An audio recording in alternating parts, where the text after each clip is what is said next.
Murphy, Schiller & Wilks is formed with a simple purpose in mind, serving as the one-stop shop for the legal needs of developers, lenders, and others in the commercial real estate industry. Based in Newark, the firm's attorneys represent clients in the most complex real estate transactions and land development proceedings, as well as property taxation, environmental and real estate litigation matters, and in the acquisition, sale, and leasing of all real estate asset types throughout the country. Their attorneys have broad private and public sector experience coming from top national law firms and high-level governmental positions. Through the development of individualized client-focused strategies, their team works tirelessly to create a blueprint for success and advance their clients' interests in every matter. To learn more, head to murphyllp.com or give them a call at 973-877-6984. Fact, the cannabis industry is here to stay in New Jersey. What does this mean for you? Well, if you're looking to invest or open a business in the cannabis industry but don't know where to turn to, well, have no fear. With over 12 years of experience in the cannabis sector and one of the original New Jersey cannabis pioneers, I, Dr. David Kunick at UCS Advisors, can help you navigate the cannabis industry and guide you through the investment process. To learn more, head to ucsadvisor.com, where we can help you achieve your greatness.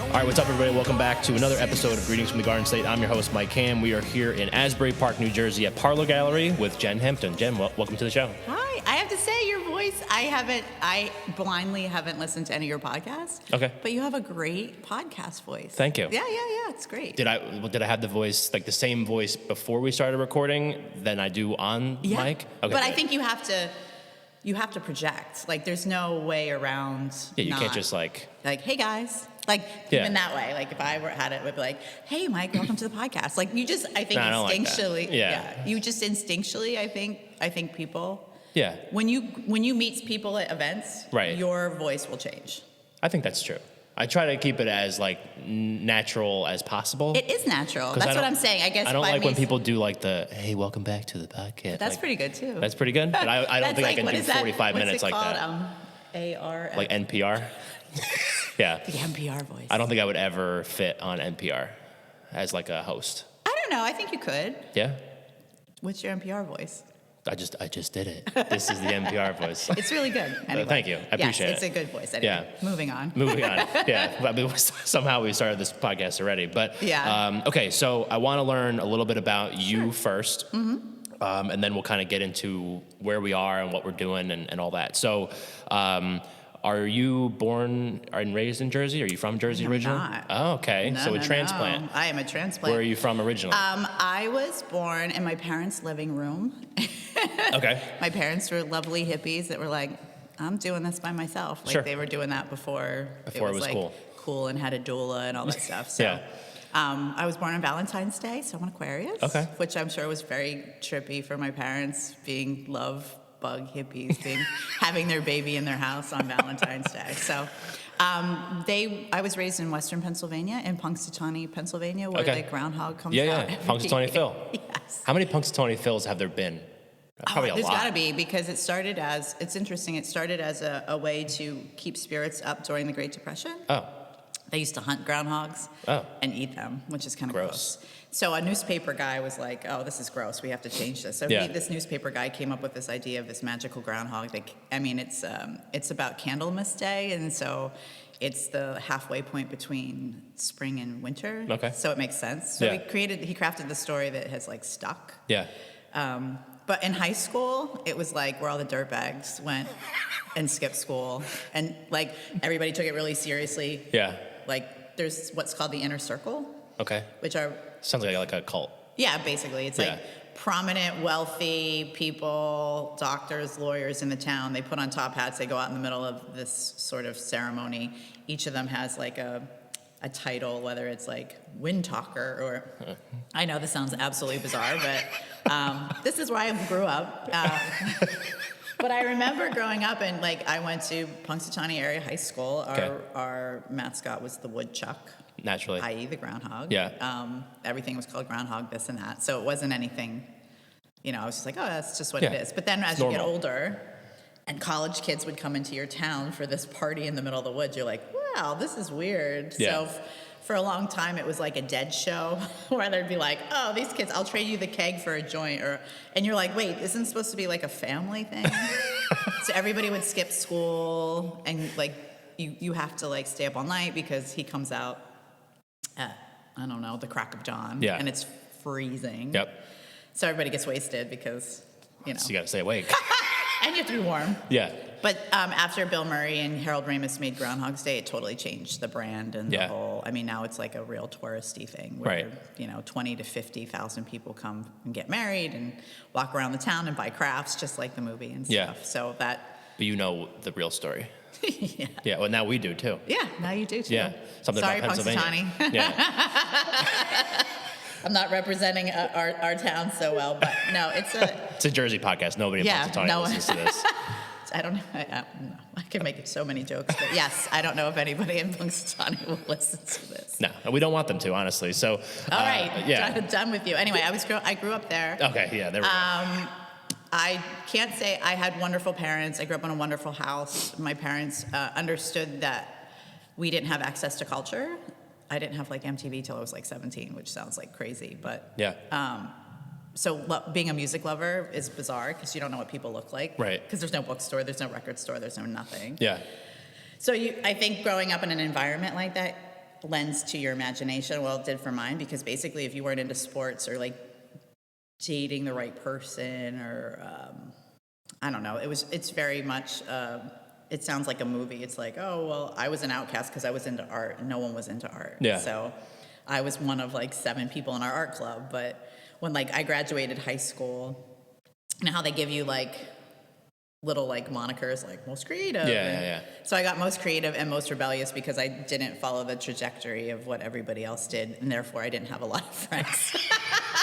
But what I did have like a core group of friends that were like into music and records and art and stuff. So I'm very thankful to have like my own tribe because that got me through like I graduated with 75 people. Wow. Yeah. That's small. Yeah. Yeah. So I think in New Jersey, telling people that, they're like, what? Yeah. Because even in small towns in New Jersey, you're talking about hundreds of people you Right, graduate. exactly. I think mine, I went to a private high school up in Sparta, and it was, I think, 250. Yeah, I mean. Which is like, imagine what public school was. Still kind of small, but like not 75 small. Yeah, so like you knew everybody. Yeah, pretty much. Yeah. Dating was very strange. Yeah. Like the social everyone dates everybody. One of those kind of things. And I mean, also very sad. There's a whole group of people that like had kids young. Yeah. That's just what you did. Right. And, it was like, oof, this is not for me. But my parents were super like open-minded and progressive, like Buddhists, meditation, chiropractic, all that sort of natural medicine. And that field in our town was also like, oof. They're witch doctors over there, you know what I mean? It's like that backwards. So I think I got used to feeling like, okay, this isn't for me and I don't care. Because I think you just shut down. You're like, okay, you think my parents are weird? Cool, I think you're weird. I don't care. Yeah. But what was nice about it is like there's no crime. Right. There's no like locking your doors. You say hi to everybody even if you don't like them. Because you're forced to, yeah. When I moved here, people were like, what is up with this girl who says hi to everybody? Like, is there something wrong with her? Because I think in New Jersey, that is not a social norm. I think it just depends like where you are. Sure. I think like I was literally just having this conversation with someone yesterday when I was down here, and it was like he was saying how the people, like when he goes other places, he'll say hi to people, like other states, and like they'll be like, why are you saying hi to me? Like it's weird. Yeah. But then like around here, I mean, granted, Asbury Park is sometimes like its own little thing, but I don't know, even around Morristown, like where I live, like I'll walk around and say hi to people, and they're fine. And they're cool. Yeah. I think now with, and this is a weird sort of transition, but like the more developed we get as a city, the less friendly it is. And I don't understand why that happens. Like when I first moved here, I'd say hi to everybody and some people would stop and it was just a habit. Right. And that habit has ended because when you say hi to some people, they're like, what? Yeah. What is wrong with this? But yeah, growing up in Punxsutawney, if you didn't say hi to people, they were like, oh, you're rude. Yeah. That's not polite. And then like gets back and somebody's like, why didn't you say hi to so-and-so? Totally. Yeah. But it was also the place like you couldn't skip school because the lady at the grocery store saw you getting snacks for your school skipping and they'd call your parents and be like, I saw Janet at the store. And So I think looking back, I was like, I am never living in a small town. And then somehow I found myself back in a small town. Yeah. It just looks different. So you can like dress up Asbury, but the core of Asbury is a small town. Oh, for sure. Yeah, absolutely. And so I think that, you know, I'm very thankful for my existence of growing up in a weird, you know, small town. Yeah. Because I attribute everything to my parents. Like I would be like, I'm into punk rock.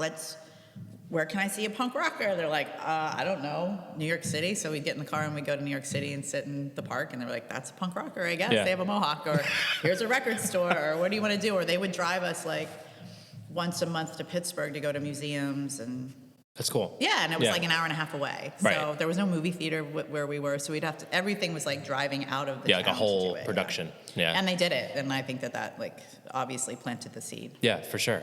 Okay, so then planted the seed for what? So obviously, like we talked about the art thing, and you were in the art club with 6 other people, I guess. And then I think you said before we started recording that you studied art history. Yep. Okay, so why? Yeah. Like, why? I think when you're young, you think like, oh, I'm artsy. So it means like when I was in high school, you as you get older, I think you forget things you've done as a kid. Yeah. My mom came to visit, and we had talked about I do a mural project, and she's like, wow, you're doing the same thing that you've done since you were high school. I'm like, what are you talking about? And she's like, oh, remember when you fought to have the art club paint the hallways in your high school? I'm like, oh, I did do that. Or like, remember when you got in trouble at school because you thought it was really bullshit that like the sports team got more than the art department just because you wanted to go to the Rodin Museum in Philadelphia and you got sent home for being mouthy? And I was like, oh. Yeah, I forgot about that. So I feel like I've probably been an advocate and a warrior for the arts since I can remember, but I always thought that meant you had to make it. So when I went to college, I chickened out and I went where all my friends went because like I had said, like I had this very core tribe and I was like, well, what do I do without them? Yeah, exactly. But that's, you know, that's a real thing. Yeah. And so they went to a dumb state school. So I went to a dumb state school and I was like, you know, this is not my art experience. And I just remember feeling like, wait a minute, I'm having all these art classes with teachers that didn't make it. Like, what am I going to learn Those from who them? can't do teach. Yeah. Which is such a shitty thing to say. Yeah. Hi, Johnny. Time out. This is Mike. We're just doing a podcast. You can hang out. Hi. That's okay. That's all right. Yeah. We don't do a lot of editing either, so this is probably going to wind up staying in the show. Oh, good. Yeah. Johnny's an artist, too. What's interesting is that... like I said, you kind of just forget. And when I went to college, I'm like, oh, well, I guess I'll be an art historian. That sounds great. Yeah. And I just ended up having a bad teacher who was like, I don't like your perfume. So either you don't wear it or don't come to my class. And I was like, I pay your salary. Yeah. And so then it was like, oh, no. Like, I was mouthy for the wrong reasons. Like, now I wish I had learned better how to use my wit.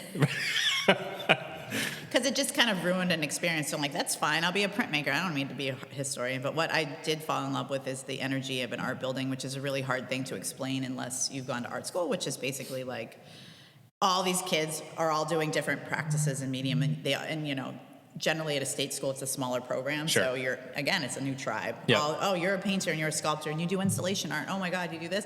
You should work with this person. Oh my God, your work fits in the vein of that work. You guys should have a show together. So a lot of times, my socialness created bad study habits, and I would end up spending a lot of time with my teachers, like, how did you do this? And needless to say, I failed out of school because I was just like, I'm a late bloomer, I like to say.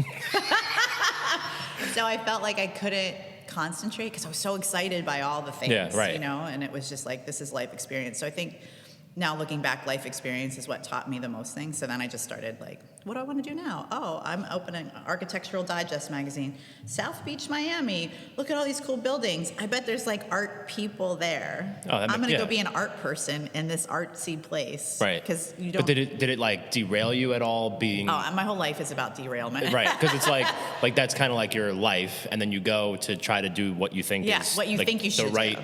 Path, like what everyone says is like the right path. Right. And then you fail. I failed and then so you're just many like, times. let's do more art. And you're just like, sometimes people will go the other way and be like, well, I guess I can't do art. Right, I never learned that yet, and I think, you know, sometimes I say to myself, like, what am I doing? I'm still the same person from college, still, like, failing and succeeding and failing, but then I realize that's probably just life. Yeah, that's literally all life is. But you see all these people, and especially you probably in your field, like, you just think, like, oh, some people just make it. and they know what they want to do. Well, because you're always seeing people at like whatever the most recent finished product of themselves is. Yes. You didn't see like what they did before. Yeah. Like I've been podcasting for like almost 3 years now. Right. But it was never like we were just talking about before we started recording. Like this is, I look like I know what I'm doing, but I still really don't. You really do. Thank you. So much that I'm like, I should hire him to do a podcast. You probably should. He doesn't have to sit outside. He can just sit here. Oh. Whatever. He'll figure it out. He'll figure it out, yeah. It's a really gross day out today, too. Anyway, so basically I then went on this sort of journey of experience, I'm going to call it, where I moved to South Beach, and I was like, I've never had a job before. I don't know what I'm doing. Because my parents were like, oh, if you're not going to be in college, guess what you're doing? You're working. And I'm like, work? Right. What do you mean? Yeah. So I lived in South Beach, Miami for 3 years. I tried New York for 2 years on and off, and I just could not deal with the fact about being poor in New York City because it has like the best of everything. So coming from a person from Western Pennsylvania, you're like, oh my God, look at this dress, and look at this restaurant, look at these shoes, and I can't afford any of them because I'm in this apartment with like 7 people trying to pay rent. Right. But what I did get involved in was acting, which was very cool. And I think at the time, again, just like my experience in college, it was like, oh, I want to be an artist, an art person, so I have to make art. So what I realize now, hindsight, is that I love the art of film. Okay. I don't necessarily, and I convinced myself that I had to be an actress to get to the point of where I could work with a director and say, oh, I think my character should say this, and I think she should look like this. Yeah. But what they don't tell you is that working up to that, it's like, oh no, you stay over there. Yep. You say what I tell you to do. I'm like, but that's not what my character is saying. They're like, okay, well, if you can't say that, there's like 7 people behind you that'll say it. Exactly. So I realized that like I essentially wanted to, I love David Lynch. So I was like, essentially I want to be in a David Lynch film. So maybe I should just try to be in a David Lynch film because I don't want to be in commercials. And it's not about, to me, it was about like, if I got famous from some quirky film, then I could help my other friends with the money that I make from these films to show their art, make their movie, make their record. So like, I feel like I was trying to figure out, this sounds crazy, but I was trying to figure out a way through the pursuit of acting, thus becoming the pursuit of fame, to be a philanthropist. Interesting. So, that's it's admirable for sure. I mean, my mom said when I was a little kid, that's all I said. I didn't understand what a philanthropist was, but it was basically like, I want to take my money and give it to other people to do things. Yeah. And I still haven't changed that. Right. So, I screwed up. I should have probably got married and divorced young to do that, or been born into a different family to do that. Yeah. But needless to say, that's sort of like, I feel like that energy still sort of is a thread in my life without the the money part. It's more like sweat equity. Yeah, for sure. Okay, so before after Miami, then to New York, then to back to my parents' house, totally lost. Right, everyone does that at least once, I feel like. I've been there. Then to, basically 6 different states here and there to like, when I turned 30, I moved to Long Beach Island because I was like, I want a beach life. I think I want to just be like, exist. I don't want to. That sounds great too. Yeah, but because up to that point, I was like, I can't go in the sun because I don't want to get wrinkles. Because I was still in this trajectory of like, I'm going to be an actress, so I have to look young for a long time. And I didn't do anything fun, drinks, drugs, nothing like, what. Anyway, so I ended up moving to LBI sort of strangely. And I was like, I'm going to be a filmmaker. So I ended up getting a job at this wonderful. I love the tenacity too. Oh, it's just but no preparation. That's the problem. Preparation is. Well, you'll appreciate this. I was like, I want to be a documentary photographer, like a filmmaker where I just interview people about mundane things, which is hilarious. That I was, that's a podcast to a certain degree. Yeah. So I got a job at this high-end restaurant that I loved. Never worked at a restaurant. The woman who owned it is Italian. I had pink hair. Her porch of her restaurant was pink, so she hired me because she thought it was funny. I matched it. I would just interview people. Like, it was a very high-end dinner, so a lot of people had their like wedding anniversaries or birthdays. So I'd be like, hey, can I interview you after dinner? People love to get interviewed. Yeah. So I didn't record them. I just did it.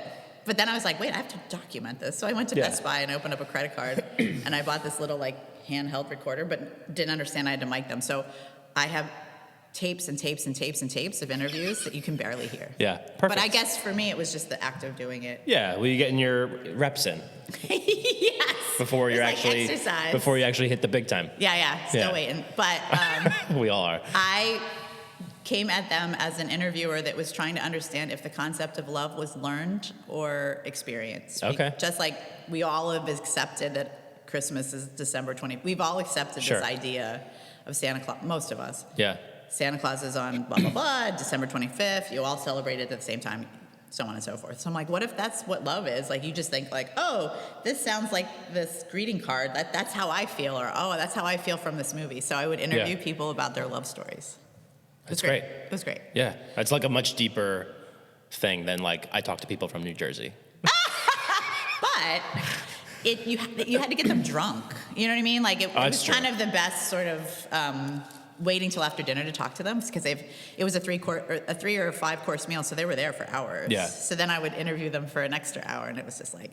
But I mean, literally, people would say like, "I think I'm in love because I can pee with a door open." I'm like, "Whoa." Yeah. Well, I mean, great. I mean, it's like the basic. Yeah. But I was like, this is what I want to do. I'm going to be a talk show host.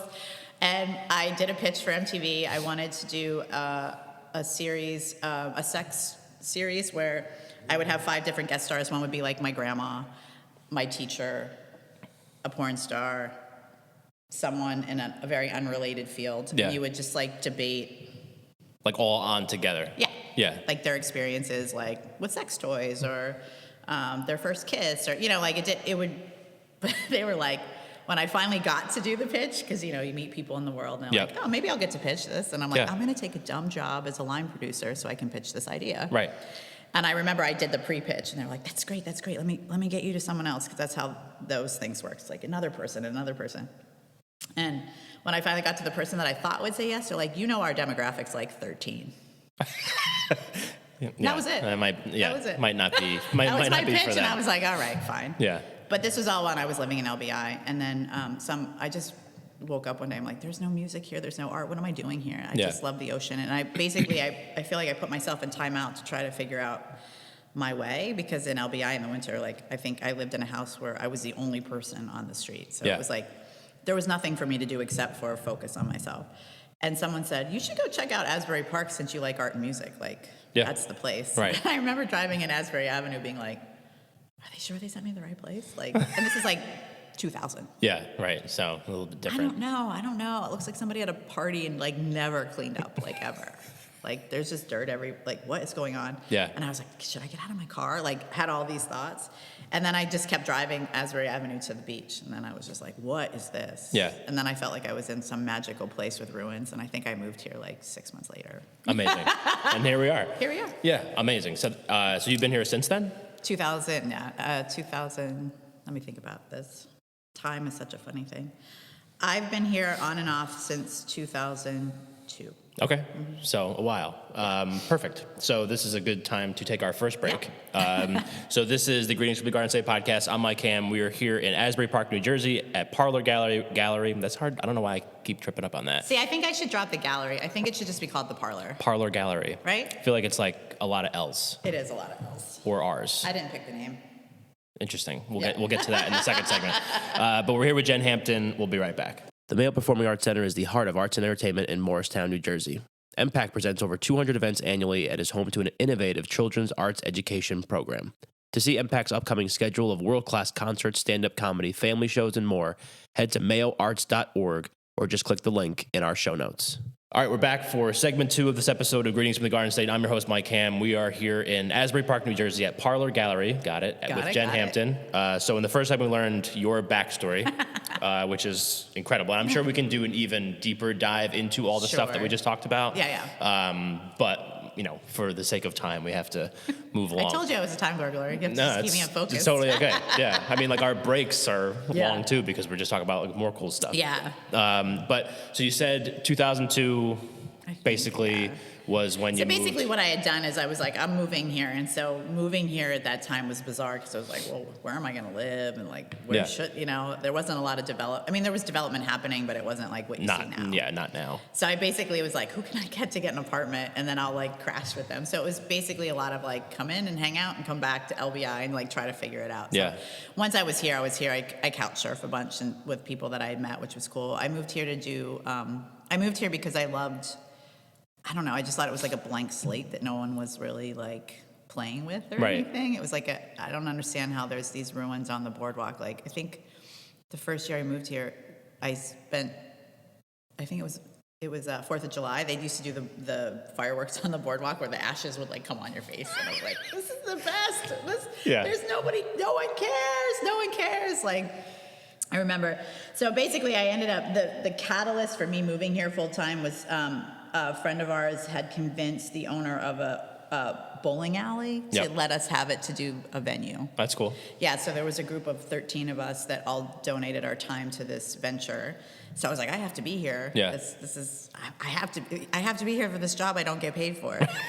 It's very important. Yeah, that's and there wasn't a lot of work here, so that was weird too. But we were like, we're going to make so much money at this venue because there's not